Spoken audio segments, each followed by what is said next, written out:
Crash yesterday. And this was the scene yesterday when LeBron James got off the plane, seemingly brought to tears by the news of Kobe's tragic death. Just the night before, LeBron passed Kobe on the all-time scoring list, a milestone that truly meant the world to him. Here's LeBron from Saturday after passing Kobe on that scoring list.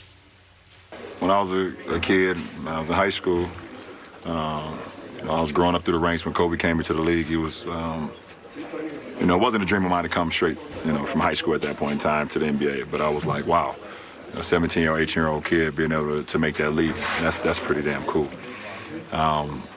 And as I started playing more ball and I went into high school, the things that he was doing on the floor, I, admired and wanted to be a part of. I went to ABCD camp, and he came and talked to all the kids that was there, and I happened to be one of the kids that was there, and I was just listening. I was just trying to soak everything up I could, and I remember one thing that he said. He was like, if you want to try to be, great at it, or want to be one of the greats, you got to put the work in. There's no substitution to work. And I was a 15-year-old kid at that camp. You can actually find the footage of him at that camp.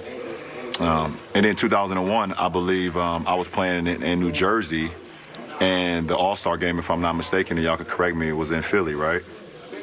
Yeah, that Saturday, me and Maverick drove to the Intercontinental downtown Philadelphia, and he gave me a pair of his shoes, which I ended up wearing that following night.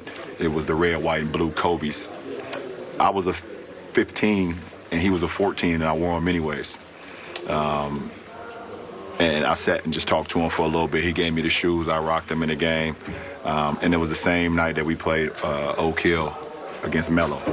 And then I saw what he was able to do the very next night, winning MVP here in Philly. That following night. As I got drafted, I still just admired him, seeing what he was able to accomplish, winning championships, being early in his career where, he learned from the misses that he had against the series against Utah, and he just used that as motivation and got better and better and better to him winning multiple championships, and continued to admire him throughout my high school rank. And then as competitors, just seeing the work ethic that he put into the game.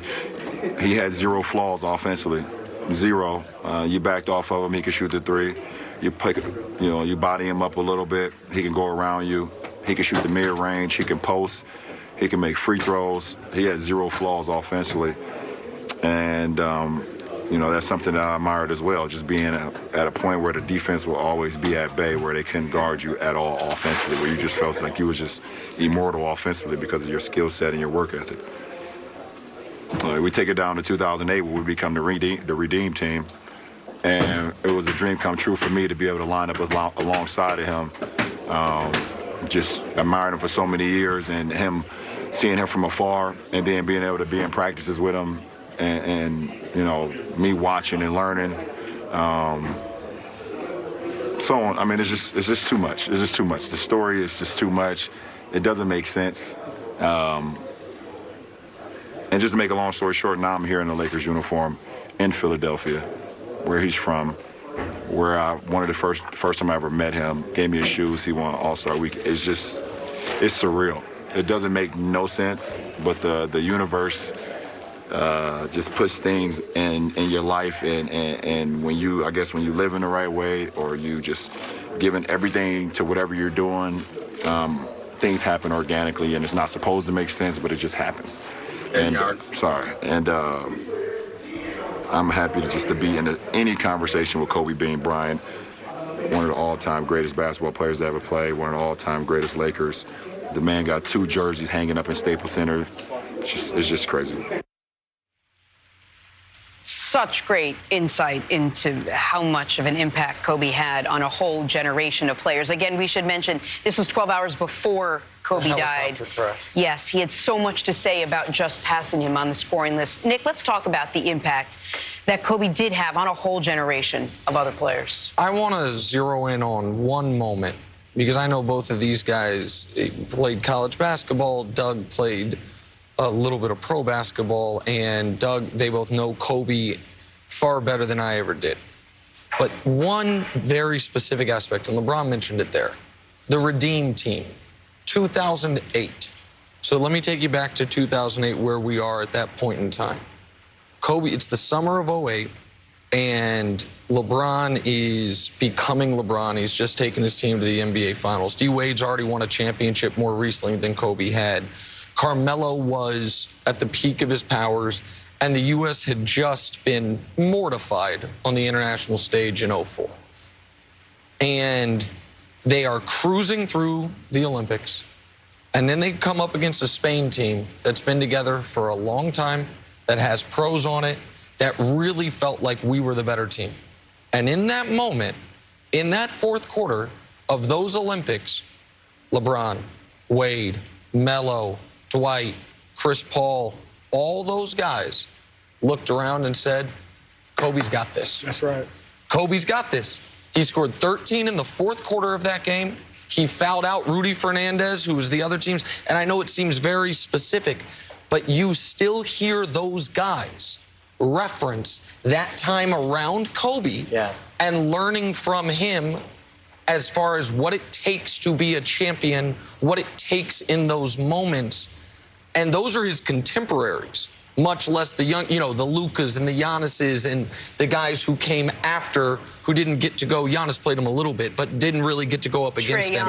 All those guys. Well, it's interesting you bring that up, because I think that's part of what LeBron has run into, is what you want to call it, the Mamba mentality, or how basketball has always been. Right? Basketball has always been the best player is taking the last shot no matter what. Right? That's just the way it is. It always felt that way, right? Larry Bird, Magic Johnson, Michael Jordan, they never deferred. And Kobe Bryant never deferred. Right? Even though probably his most famous play at the end of a game is an alley-oop to Shaq. Right. The thought is, our perception, whether it's reality or not, is that he was a closer's closer. He was an unabashed alpha. And that's one of the things that LeBron will probably never live up to, because that's not how LeBron is wired, right? LeBron is more wired, has been more wired, regardless of whether the stats that Nick can bring out tell you otherwise. He's more wired to take the right shot than make sure he's the guy who takes the shot, right? And that was the difference in Kobe. And I think that legend only grows with the Mamba mentality, and how so many of these younger players, the Jason Tatums, the Kyrie Irvings, come to him to study his game and to work with him in offseason. From LeBron, who we just saw, his age group down. If they look at Kobe Bryant, Kobe had everything that young players would want to aspire to and what they would be impressed by. He doesn't get this type of publicity a lot. He's one of the greatest game dunkers we've ever seen. Yeah. There's one where he goes in transition against another defender behind the back and then does a 360. I think it may have been against Denver.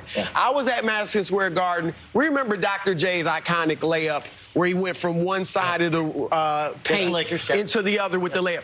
I was at Madison Square Garden when Kobe did that against the Knicks, but dunked it, all right? So that impresses the young people. And then, to your point, the closer's mentality. We all remember, as a young guy, the air balls against Utah. But when he really got it done, and I think solidified his reputation as a closer, was the 2000 finals against Indiana. His fourth year in the league, all right? Shaq was the man on the team. Game 4, they're up 2-1. Like, Kobe was playing on a bad ankle. He had missed game 3 with an ankle injury. Shaq fouls out with like 3 minutes left. And Kobe hits 3 buckets, takes over as a 21-year-old. That solidified him. No matter how many shots he may have made or missed going forward in the clutch, that solidified his place as a closer. And to that younger generation, that's what they remember about Kobe Bryant. And you said, you glossed over something, and you said, you know, we all remember the air balls against Utah. I think there's an enormous percentage of our audience who has no idea that ever happened. That in Kobe's first few years or in the playoffs, he, even as a literal teenager, was like, nope, I got it, guys. And he did. He missed them. I only bring that up today to say this. For a lot of guys, that would ruin them as far as in those situations. Nick Anderson missed 3 throws, was never the same. And so Kobe as a team took shots that, by the way, I don't believe to this day were drawn up for him. He was just like, nope, coach, I got it. Didn't just miss, airballed. and still always believed, no. This is my shot to take. And you bring up his first championship in year 4. He's 21 years old. That same playoff run, he has one of the most iconic plays in NBA history, the oop to Shaq, Game 7 against the Blazers. And people, I guess, rightfully look at those 3 years, because Shaq won the finals MVPs, as Shaq's titles. But you mentioned his first title, 2-1, the swing game of the series. Shaq fouls out, Kobe carries him. The second title, year 2, he's 22 years old. He averaged 29 a game in that playoff run and scored 48 in a closeout game of a playoff series. And then obviously their third title, what he did in the final 3 games against Sacramento, it was scoring 30 in each game. So yeah, he had an unbelievable all-time teammate with Shaq, but they don't win those titles without Kobe Bryant right there alongside him. But if you asked him, and so this was about a year and a half ago, he texted me, we've been trying to get together, hey, let's have some drinks at a place called Javier's, which is down in Crystal Cove in near where he lives. And I mean, we talked about a lot of topics. I mean, just really amazing, eye-opening, like his desire to talk about anything.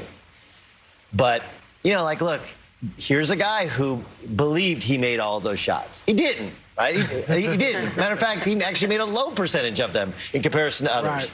But it's the mentality. We had a conversation, I swear to God. He said, you know, Mike knows he can't beat me.